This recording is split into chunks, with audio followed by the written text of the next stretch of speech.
এই যে কেকটা করছি না, এটা হবে ফিজিক্স থিমের উপর একটা কেক।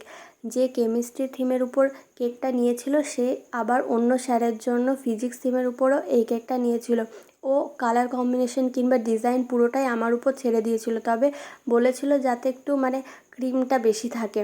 অনেকজনেই ভাবে যে ক্রিমটা হয়তো খেতে ভালো লাগবে না, কিন্তু আমি বলি আপনারা একবার খেয়ে দেখুন। আমি অনেক ভিডিওতে এই কথাটা বলেছি। তো যাই হোক, ও যেহেতু আমার উপর ছেড়ে দিয়েছিল তাই মানে অনেকটা নিজের মতো করতে পেরেছিলাম। ও বলেছিল যে তুই তোর মনের মতো করে দিস, মানে যেখানে যেটা ভালো লাগবে সেখানে সেটা বসিয়ে দিস। আর এই যে টপারগুলো এখন বসাচ্ছি না, মানে এতটাই মিনিংফুল যে কি বলবো।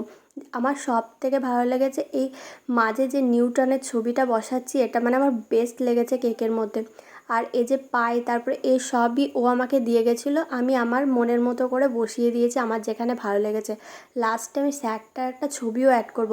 স্যারটা খুব সুন্দর একটা রিভিউ দিয়েছে, কিন্তু মানে যেহেতু অনেক স্টুডেন্ট থাকার ফ্যান চলে অতটা শোনা যায় না বলে অ্যাড করিনি।